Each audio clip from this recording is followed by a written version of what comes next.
This program is designed to provide general information with regards to the subject matters covered. This information is given with the understanding that neither the hosts, guests, sponsors, or station are engaged in rendering any specific and personal, medical, financial, legal, counseling, professional service, or any advice. You should seek the services of competent professionals before applying or trying any suggested ideas.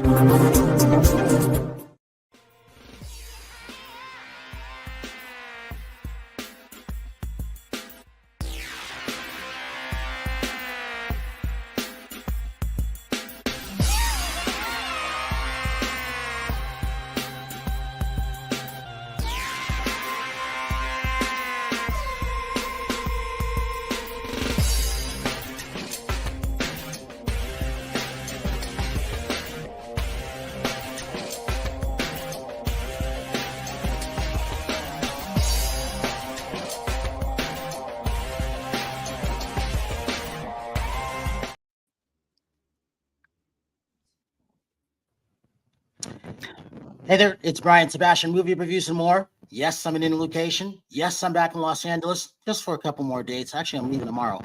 Here we are. It's Giving Tuesday. First of all, we're going to start with that. There's been a bunch of catastrophes in our friends in northern North Carolina. So Roger from Unforgettable Fire may be chiming in just to tell us what's going on there, because he is in little Switzerland there. He got wiped out, that town where he is. And if you know who he is, he's one of our sponsors, and he has the wood stove, so he'll be able to help donate with a lot of things like that. So when he calls in, it's going to be audio because they don't have any internet, so we may only have him for 3 or 5 minutes, but he wanted to come out and make sure to talk to everybody, just to let everybody really know what's going on, because he's helping the National Guard. With that, I've been looking forward to this show because this is show number 116, live shows in a row, season 4, number 46. And just a couple more weeks, we will be 52 weeks straight live again as usual. And again, anytime there's any catastrophes, please feel free to donate to people. They need the help. There's a lot of things going on cross country because, he's trying to call in right now, matter of fact. So with that, we've got the queen of metaverse here. Beverly, I love what she does. It's always about VR. We got Something Divine because this is another great movie. I don't know how Nicole keeps finding these things, but they're great movies. We got Thomas Raghunath. So from Houston, Texas, we got Chef Rachel Roberts. Terri will be joining in 5 minutes. From Nashville, Tennessee, we have Dapper Howard Wiggins. And his sound may be going in and out. My sound may be going in and out. So I'm not going to talk a lot. I'm going to take this away. And I got to start with Something Divine because whatever's happening, we need Something Divine. Something Divine always works. It's a great title. This movie's coming out pretty soon. I'm going to have Thomas. I'm going to start with you. Let's talk about this. Okay. How did this movie get going? Why is it special? And that stranger to the left, to the right, in another room, we're going to let him talk about something because I used to listen to them all the time. I never knew I was going to meet this young guy. And he looks really, really good. So as one ex-monk to one Brutus, you can't go wrong. So Thomas, take it away first, and then we're going to Raghunath, and then we're going to go to Beverly. Go ahead. Well, actually, the film is out today. Came out today on EO Flix. The idea of the movie actually really stemmed, I guess, from going to India with Raghunath. And I've been in India with him now 7 times since 2017. And actually, my partner at the time, when she came home from pilgrimage in 2016, I really didn't know about Raghu's past. I only knew him as a yoga teacher. And then she started describing pilgrimage to me and about hardcore fans going on the trip and participating in the pilgrimage.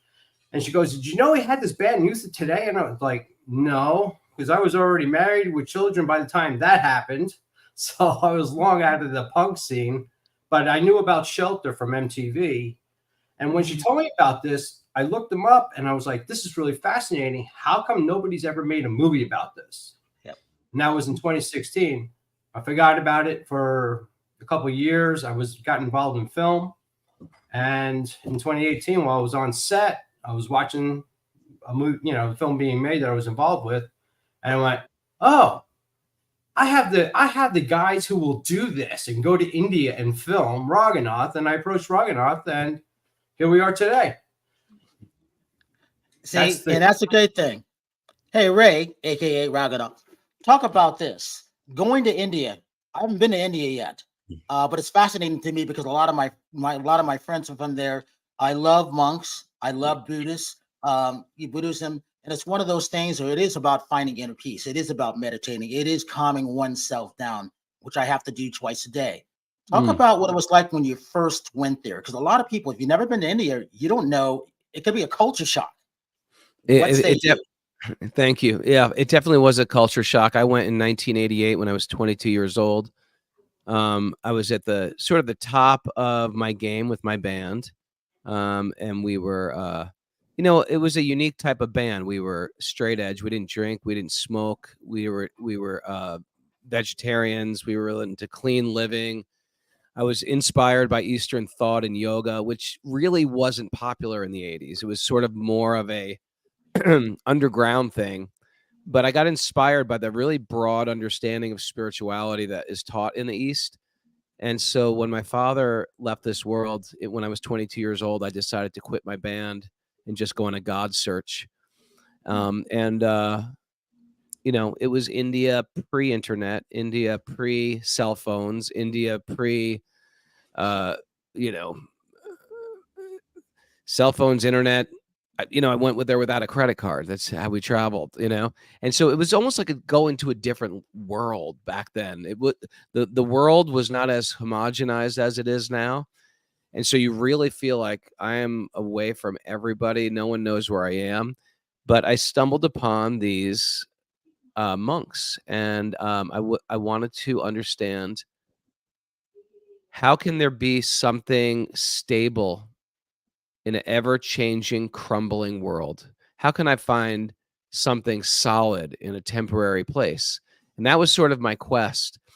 And I really wasn't expecting, I'm a New Yorker, so I'm sort of a little cynical. And so, I didn't trust anyone, and I didn't trust gurus or religions or things of that nature. I always felt like, these people are just going to try to rip me off, because that's in New York. You just prepare yourself to everybody trying to rip you off. So New Yorkers don't talk to people on the street. They just walk by. They're obtuse, and they've got blinders on. But I found something with the way the monks lived. What they found, a type of happiness with nothing, a happiness with no money, with no, without those things that we search for happiness, where we find it on Amazon, we find it through drinking or partying or shopping or sex, and they had nothing. And what to speak of then? It was like there was no central heat, there was no hot water. You're sleeping on the floor, you're waking up super early, going to bed super early. It's cold when you wake up. You're walking barefoot on marble floors. And to me, I thought, why are these people so happy? And I thought, how can I be happy with nothing? What a magic trick that would be. If I could figure out how to be happy with absolutely nothing, what a win that would be. What a home run that would be. And so it inspired me, like, oh, I'm from a culture that's trying to consume and accumulate to find their joy, and they're still unhappy. So why are these guys so blissful? It wasn't anything they said. It wasn't getting preached to. It was just seeing the way they lived. And I was very, very impressed, and I wanted what they had. That's how I started Buddhism. I saw these women, they were so happy. I'm like, why are these women so happy? What are they doing? And then my friend of mine, who I was with last Friday, Mike Nixon, took me to a meeting. Stan Davis, who's on Abbott Elementary now, he plays the janitor, who's hot. He's the hot guy now. He goes, Ryan, I'm gonna take you to this meeting. I'm like, why? I don't need to go to a meeting. No, you're gonna like it. You're gonna chant wherever you want. I'm like, why? Okay. So I did everything except walk barefoot. But barefoot's hard. It is hard, because it took me 16 years to believe in world peace. 16 years. And now I believe in that. So when I wake up, my job is to make sure that my co-hosts, my friends, all those people that I'm helping cross country, I'm in service to them. And that's hard to explain to a lot of people. with all the stuff that we're doing, which is why I'm in different locations. But I also know what it's like to have something, lose it, get it back, lose it again. And now we have 76 million views and counting. And Wow. my friends that I'm close with are doing well because I chant for their happiness every day, their happiness. Even the ones that may not like us or may be jealous and envious us. And that's why I like this movie, because it's like something divine. What a great title. And you can't go wrong with that, but continue, because it's hard to bring that into a band because not everybody will understand that. And then they start looking at you very strange. Well, the weird twist of my life was I gave up the music and I just lived a more cloistered life. But the more I studied a lot of these teachings from the East, especially the Bhagavad Gita, it recommends that you don't give up what you're good at. Yep. Because I think it's safe to say sometimes in the workplace, when you become successful in the workplace, the very thing you loved and were passionate about, it can start to eat away at you. And you get caught up in competition, into envy, into backbiting, into profit, into distinction, into adoration. And all those things which seem great can make you miserable. And I found like that was what I did. I had to unplug from that. But the more I got into the Gita was saying, no. You're just doing it with the wrong frame of mind. You need to tweak your intention. And then I restarted a band. Now, this was maybe the first time in the history of rock and roll, but I restarted a band that was with other monks and celibate, and we were touring the world. And we became bigger than the first band. We got a hit record in Brazil. We're all over MTV in the 90s. And played Warped Tour, and it was just like we were just like another 90s band, but we were all monks. So it was a really peculiar situation, and but it was very powerful. I felt very empowered from it. And in the film, Tom was just sort of like doing the math when we first met, because at that point I'd really sort of given up music for the most part. And I'm just touring the world again, but now as a yoga teacher and teaching how to put this, not just the physical practice, but how to put this spiritual intention in your life. And that's how I met Tom. And Tom came to India with me after his wife had a positive experience. And the thing is, it really goes to this point where, like, what do you do when your world starts to fall apart? What are you going to lean into? Are you going to lean into drugs? That's what people do. They lean into sex. They lean into alcohol. They lean into spending. They learn into just frivolous activities. But those activities make you more sad often. They don't actually give you relief. So the film was great because I think Tom started off like, hey, Ray's got a good story. I'm going to make this story about Ray. But in fact, so many people were on that pilgrimage, including his ex-partner, who was going through a struggle with cancer. And she did everything right. She ate well. She did yoga. She was a good person. She had a positive attitude. Bam, she got hit by cancer. And then she's off on this journey to India to try to find something solid through the subtle, where we try to find something solid through the material world, and the material world is not solid. The material world crumbles. And so it was a bunch of people their lives were like crumbling in certain ways, and they're leaning into spirit. And I feel like Tom really captured it as a director. His cinematography was like right on. Then he said, hey, are you guys going to do some more shows? Maybe you should do some shows. So my band they're always up for doing shows. So they dragged me to the shows, and we did some shows, and he captured it all. And it's such a, what you really did, Tom, which I really like, is you really caught the vulnerability of these people on the journey as well. So the film became less about me and my journey and about everybody else's journey. And so you, Brian, and Howard and Rachel could see your own journey through all these other people. And I think that was the magic of the film. And I'm a big fan of the film myself. And I'm a very harsh critic if I'm in anything. And when Tom says, yeah, we're doing a film, I was like, oh, it better be good, man. I'm going to kill you if this sucks. And with that, I'm going to bring in Beverly in a minute, but I did what you said, Ray. I stopped listening to music for 4 years because Chicago house music was coming in. I was working at Power 106 in Los Angeles and the Wave, easy listening. And at the same time, which is what I wasn't supposed to do, but I don't do what everybody else does anyhow in the world. And I got tired of music. So for 4 years, I didn't listen to music, and I went into watching movies. Wow. That's when it started for me, 1991. And the sex part and all that, I didn't have any of that for 4 years. It was by choice, because I was changing, if that makes sense. I was changing it, and I knew what I was going to do at that point.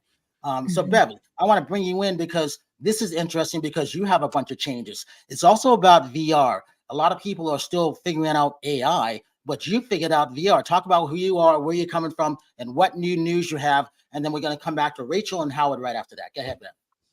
Okay. Well, thank you. Gosh, I love listening to you guys. This movie sounds great. I definitely want to watch it. I am an advocate of Buddhism myself. I've been doing a lot of spiritual things all my life, and which has been a long time. And just getting into that world and the holistic avenue and all of it, and totally raw food, vegan, pretty much, So, but again, that meditation and that impact. And 6 years ago, I got introduced into the virtual reality space, and I was there. It was like, boom, I'm ready. Let's go.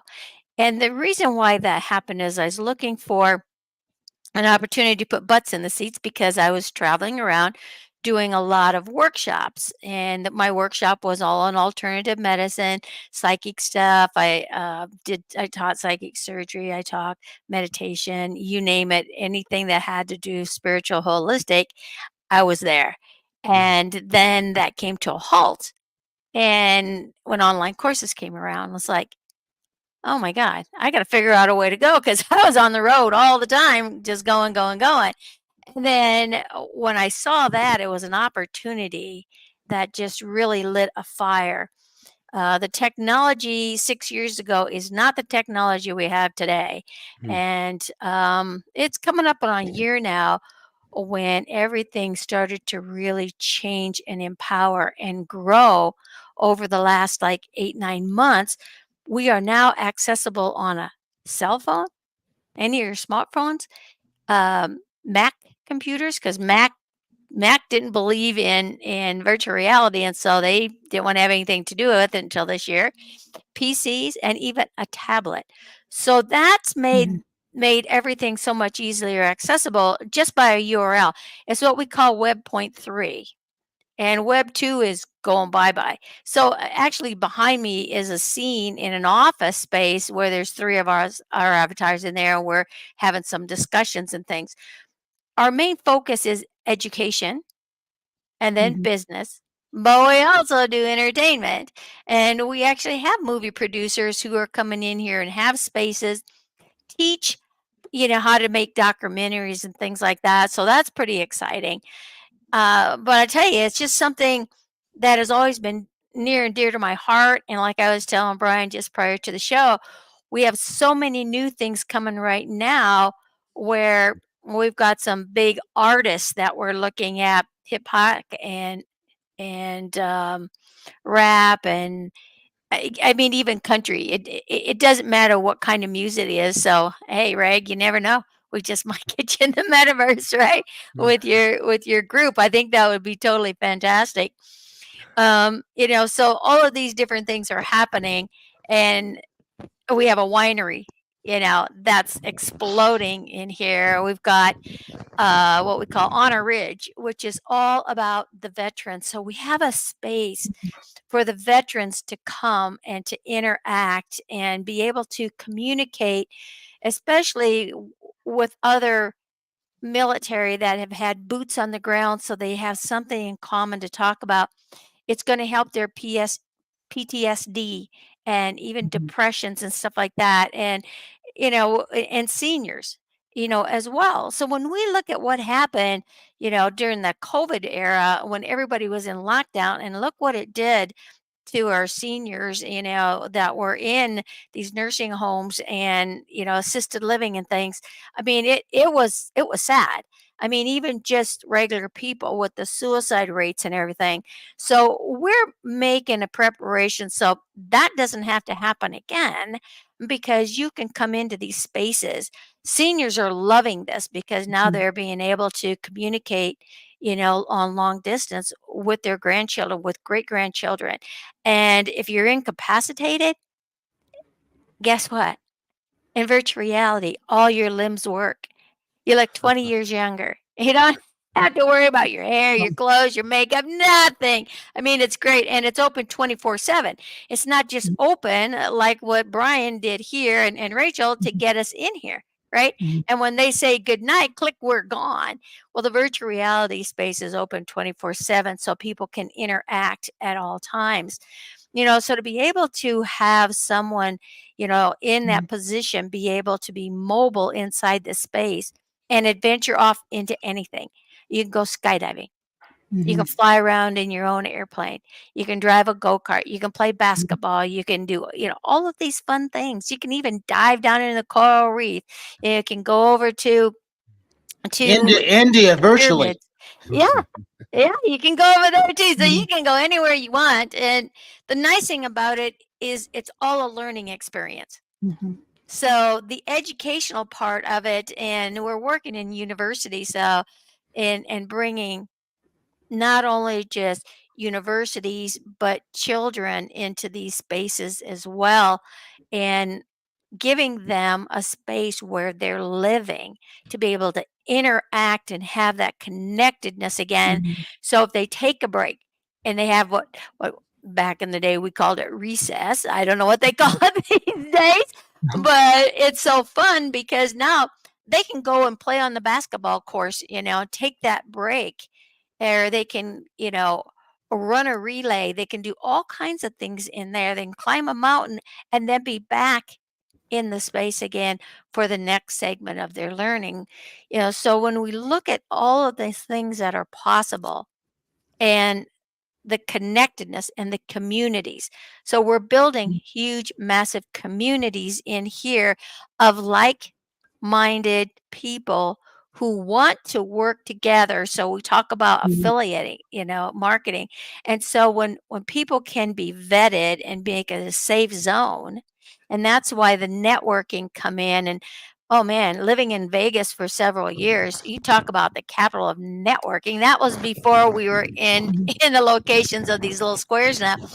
And it was amazing because there were so many people that were coming in and out of there. So you didn't know, somebody would say, okay, I'm going to fix your house, go out and give you the money to buy all the stuff and then Hey, Bev, disappear. I'm going to interrupt you for a minute because Sure. Roger's on the phone and I don't know how much time he has. Hey, Roger, are you there? Grab Can you him. hear us? Roger, are you there? Hello?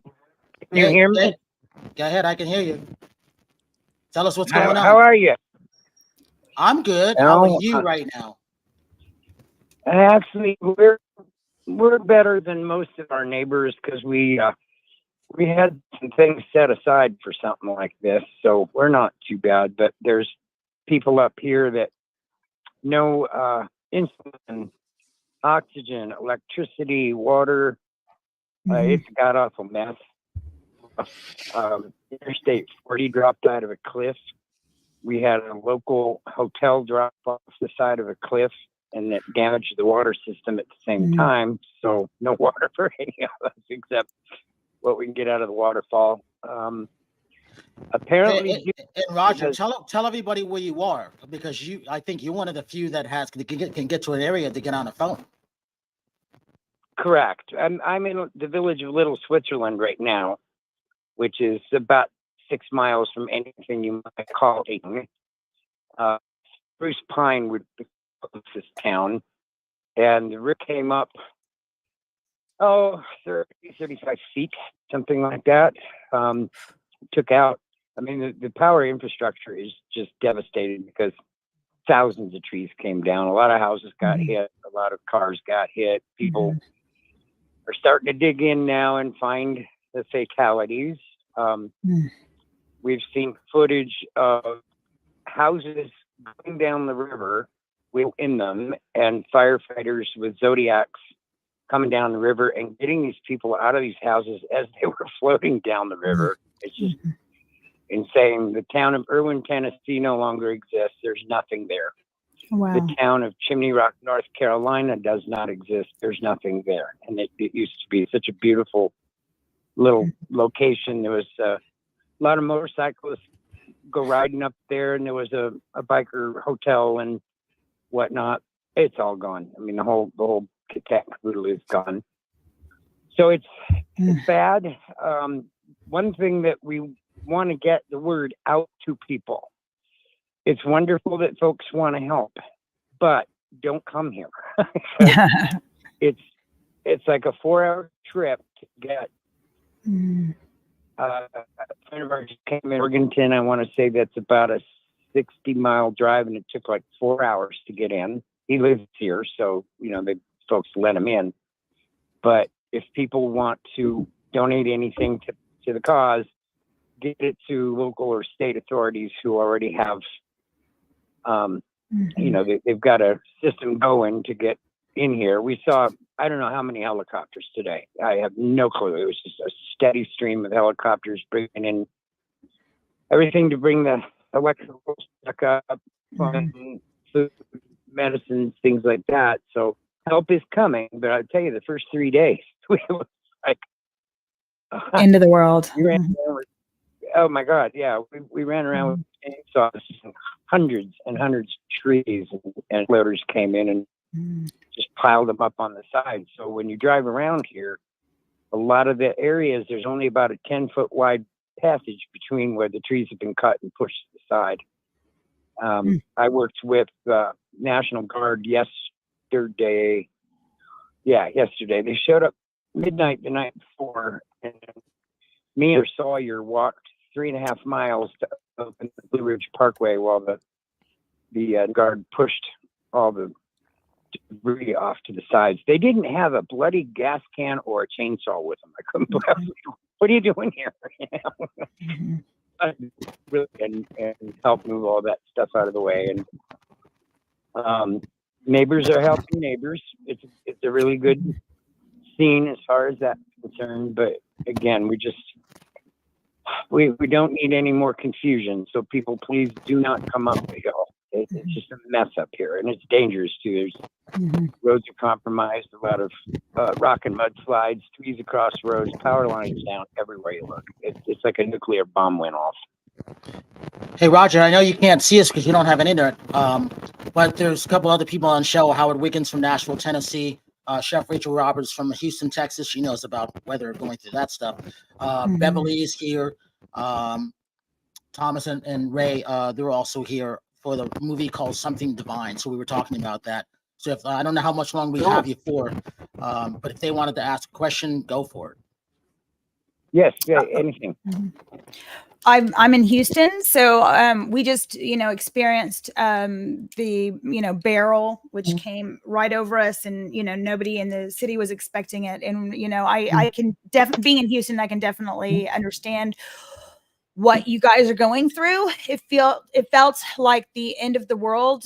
We weren't expecting a direct hit, and then it went straight over us. And so, nobody did all those things that they said to do, like get gas and, make sure you have cash. And because when the city is shut down like that, because like you said, all the trees are down, you just lose everything, and you can't order a pizza. There's no places open. You can't go to the grocery store. You can't get ice. Your refrigerator, everything goes out. And so, Roger, tell us, how do we, is there a way to, where are you on the internet? Because I know at the time,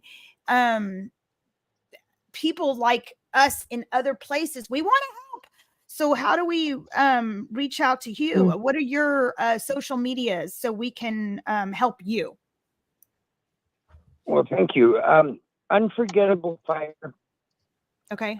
Unforgettablepire.com is a website. We happen to be a website over there, which is one reason why I'm ahead of the curve. My neighbors are concerned. We've been able to cook our food on the stove. We've been cooking meals for my dogs because we ran out of food. They little buggers. So you can look up Kimberly Wood Stove on YouTube. There's ways to access us there. I really don't do a lot of social media myself because Okay. there's just too much of it. I get really weird things coming across. Well, I kind of I hide away a was, little bit, but I'll tell you, I was moved at the time because you know that period, the day that comes where the news tells you, and you can't even get it on the TV, but you get it on your like cell phone, maybe, is that today is the day that you got to throw everything out in the fridge. There was somebody out there in Houston that had it in his head to pick up go around to the neighbors and say, don't throw your food out, give it to me. We have a guy that can smoke all the your food, and then we're going to redistribute it out to the people in need and make brisket and tacos. And I felt so moved that at the time I smoked a brisket. I had no power inside. It was so hot, Texas hot, 115 degrees feels like outside. Yep. And I smoked a brisket and I brought it out to the policeman, and I've never felt so good and happy in my entire life. actually, I'd love to make a shout out here. Go for it, Roger. We have what's called the Switzerland Inn is under new management. It's just purchased this last year. So we have, new neighbors, so to speak. It's a beautiful location, by the way. And they knew their propane was going to run out, which meant freezers were going to thaw and all that stuff. And so the moment all of this hit, they opened the doors to the community here and said, if you're hungry, we will feed you. If you want a cocktail, we'll give it to you. And, they gave rooms to people whose houses had been cut in half. No charge to anybody for anything. They're really, really sweet and supportive in the community here, and they deserve a shout out. Unfortunately, that is all now. It's all gone. I mean, they're not left in it. Then there was another location, the Little Switzerland Cafe, did the same thing. So again, it's about coming together, and that's a really great thing. I'm just sorry that it takes a disaster sometimes. It's big to get out there, and it's like, we need to take better care of each other all the time. So shout out to those who have really been helping here. I understand THNC, Down Home, North Carolina, I think it is, NGO is bringing stuff up. We've heard, I haven't been able to open a single video or photograph. I can only I'm surprised I can even do this long with a phone call, to be honest with you. But we've heard from people around the country that have been texting and saying that they saw like a caravan of trucks a mile long coming into this area. Asheville is probably a god-awful mess. There's people down there that like to do stupid things. A convoy of trucks loaded with supplies pulled to a truck stop last night to get some sleep. Woke up with their tires all slashed and people trying to get the back doors open. And, we're glad to not be down here on the top of the mountain, and we don't get too much stuff like that. This is the period of time. The freezers are now empty, the shelves are here, and this is when people need to really be getting stuff into everybody. So I'm glad you have heard all the helicopters, the airplanes, the heavy trucks moving around. The things are coming in, and people can check out. They don't need any monkey business. And Roger, I'm going to give you a call tomorrow to check in on you as usual. Thank you for that, because you're starting to go in and out. So again, I will end with something later on, and I'll make sure I'll type your social media links in, even though you're not getting email. Okay. All right, buddy. Thank you, so guys. All take care. God bless. No problem. So Yeah, that was God bless. That was our friend Roger Leonard. He's created environmentally friendly, sustainable stoves, and they sell like hotcakes. And what he's going to do, he's going to donate a couple of those to people around where he is in that area now. But he comes on the show a lot, and he also plays in the band. So he would have loved to hear from you guys, Thomas and Ray. When it comes to this, again, having that title, Something Divine, talking about meditation, and when you lose everything, when people have no place to go, again, this is something perfect, because it kind of leads into things. It doesn't matter what you have, it's what you've lost. And Roger's one of the few that has something there. So he's been out helping everybody else because they've all lost something. And that's why he wanted to come on the show and talk about this. So wait, go ahead. I think it's pretty poignant in such a devastation that's happening right under our nose. But the converse is also true, that sometimes when there's great fortune, great success, great pomp, and great excitement about life, sometimes good karma or good fortune can also ruin your life. And I've seen it happen with people who've, tripped into fame or tripped into wealth or tripped into some type of public validation, that it actually can wreak havoc on their healthy, peaceful life as well. So it's both sides of the coin have their problems. Devastation from loss can certainly wreck your life, and good fortune can wreck your life. And this word we hear a lot in the yoga community is samadhi, which is where we get this English word same or sameness. Can I be steady? Can I be focused? Can I be right in the middle, no matter what of the changing seasons happen within my life? And of course, like this flood and this hurricane is devastating. And but I'm sure it's safe to say all of us have maybe lost a friend to good fortune as well, where they just get consumed by ego and they just become a different person, and it ruins their stability in life and they lose connection with themselves. So yeah, we're in a precarious situation just in this world as it is. And you never know what sinkhole or glue trap is right in front of you while you're walking straight ahead. That's true, Ray. Yeah. And it's a sad situation. And I mean, I've got friends all over that Tennessee and part of the Kentucky and Nashville area and down into even Asheville. And it's wow, the devastation is tremendous. And to be able to, I mean, when disaster hits, it's amazing how people just come together. And it's like, why can't that just always be that way? I know growing up in the Midwest back in the late 40s and 50s and 60s, it was that way. Everybody was that way. When someone had a tragedy happen, the whole communities were all right there. And after leaving that Midwest and going out into the big cities and stuff, it was so foreign to me. And you had to trust when you gave your word, that was it. Well, it's not that way in a lot of places anymore, right? And then it's unfortunate, but it's a beautiful thing to see communities come together and just try to work with. And this is kind of where I guess I've always had that in the heart area, is to bringing communities back together, working together in every aspect of life, because there's an abundance for everyone. And when you're working together for the greatness good of all of humanity, then everybody wins. And so that's kind of where I'm looking, with this area of my life right now, is to really make that happen and make an impact. So,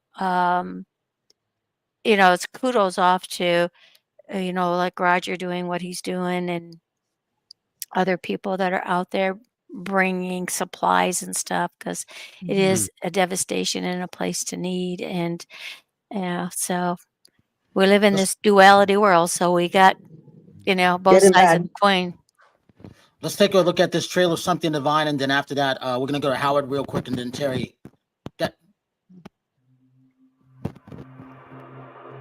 Nardam Sudehi Me.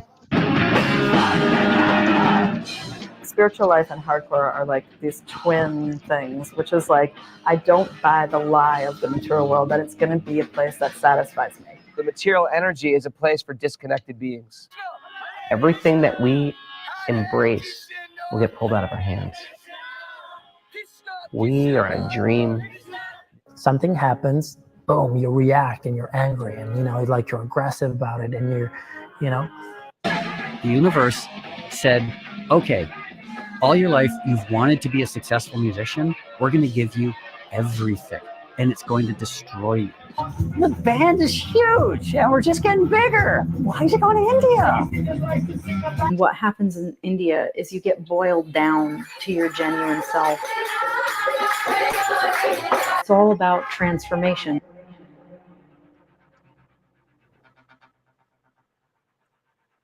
Transformation.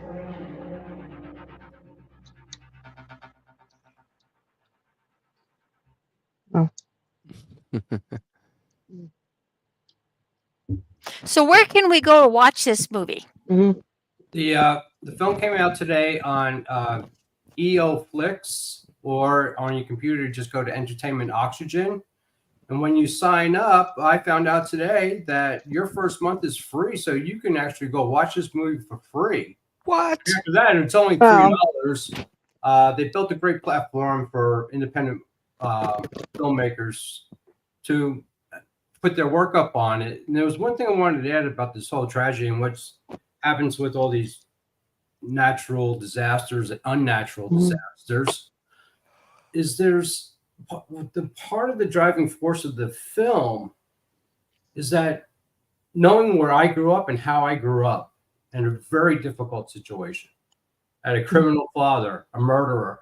I had, you know, an abusive growing up.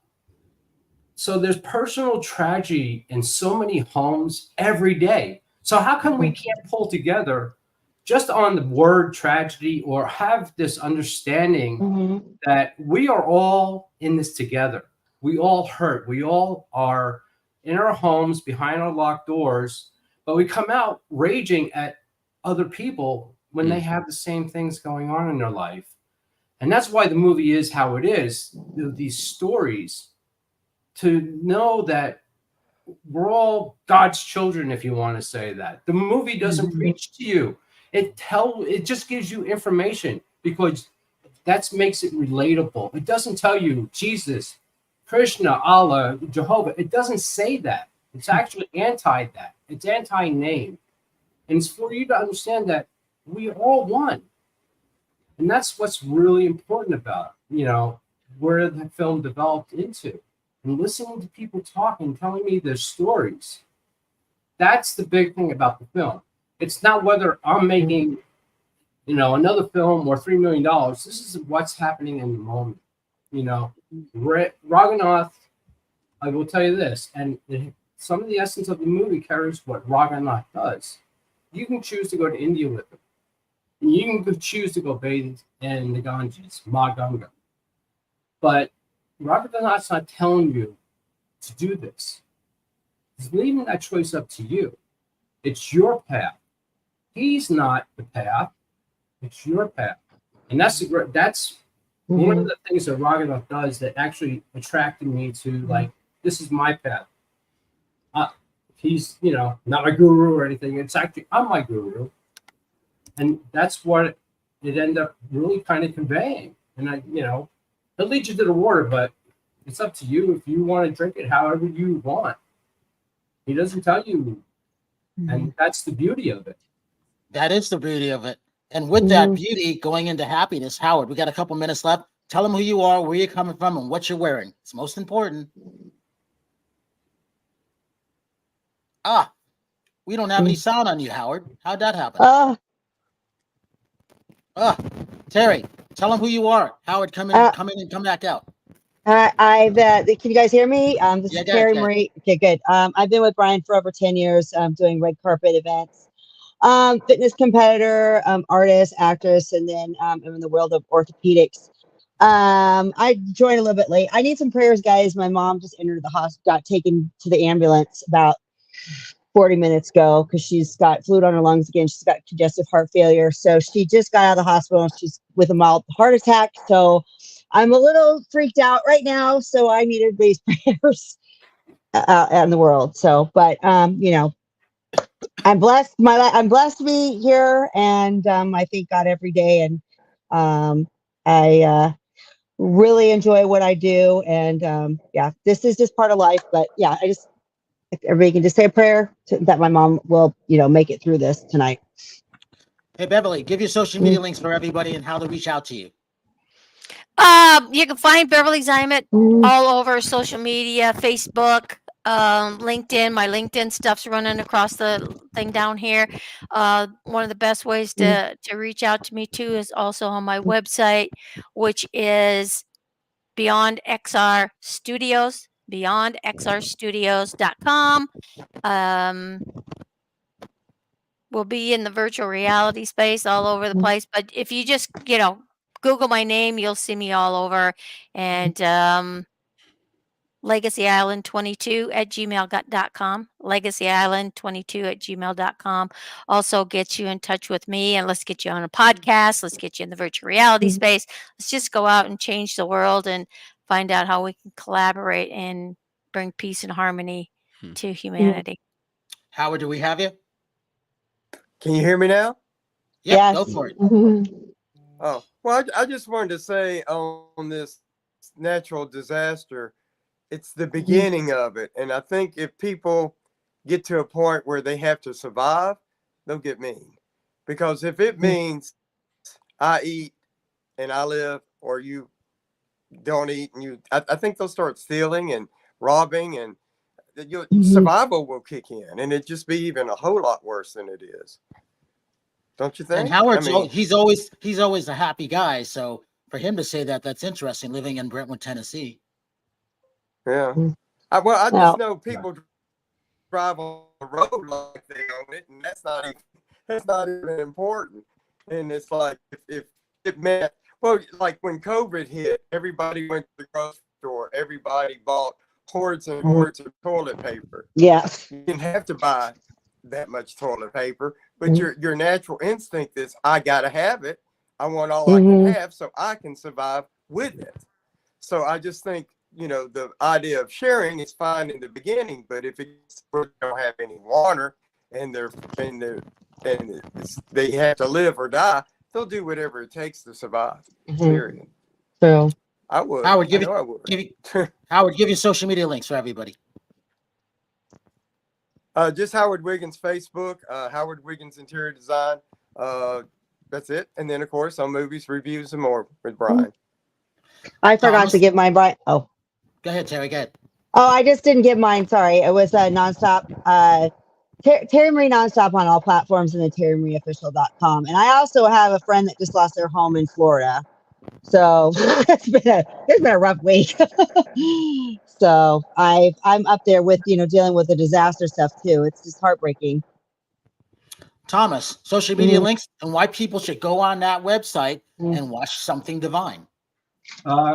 Actually, if you just go to somethingdivinefilm.com, that has a trailer on it. It has a lot of the write-ups on it and some other photographs. I'll keep it simple, and my Instagram is at SSYY Productions. And Chef Rachel Roberts. You can watch me in the mornings. I have a little show called Coffee Talk. You can follow me on Facebook, Rachel Ann Roberts, or Instagram at Rachel Roberts Recipes. Thank you, everybody, for being on tonight. It was a pleasure meeting you all. And Brian, who I've been working with for years on Movie Reviews and More, thank you for this continuing opportunity to work with you, and from hearing from you every day, because Brian, he does call Terry, and Brian, I'm sure Howard, you too, as co-host. I can expect every day to hear from Brian, and he's always checking. So I love you, Brian. I love him too. Plus, he had a birthday last month. Yeah, in January I'll be fully retired at that point. This is it, people. This is it. Raghunath, you get the last word. Sure. Inspiration, why people should watch this film, and what's coming up next for you. I'll start backwards. I leave in a couple weeks for India, taking a big group to India. And then from India, we take another group to Nepal. And it's all sort of infused with spiritual culture, singing, call and response chanting, and yoga. And it's sort of it's like sort of spiritual adventures. And if people are interested in things like that, they can go to my website, raghunath.yoga, RAGHUNATH.yoga, or Raghunath Yogi is my Instagram handle. Yeah, I just had released a book. It's my memoir, my life, called From Punk to Monk. It's out now, and I've done a lot of book stuff for it. I was just on the Rich Roll podcast, and we also have a daily podcast on yoga philosophy we do every day. That's called Wisdom of the Sages, and it's got a very big community that listens to it, and it's like a sort of like a real cool community. It's like people listen every day, and we do retreats to Italy, we do retreats to India, we do trainings in India, and this stuff keeps me busy all year long. And we also have a farm where I live, where we have regular retreats. We actually, before I go to India, we're having 50 people over the farm for a retreat there as well. So yeah, that's just what I do, and I was honored to be part of Tom's vision, and honored to be part of this and what you guys are doing. And I appreciate you guys so much. Thank you. Yes. Incredible. And I want to thank everybody, because you just never know what's going to happen with the shows. And this is the reason why I say what I say at the end of each show. Have a good night tonight. Have a better day tomorrow. You see someone without a smile, please give them one of yours, because the world needs it. I am Brian Sebastian. This is Movie Reviews and More, and we will see you next week. Bye.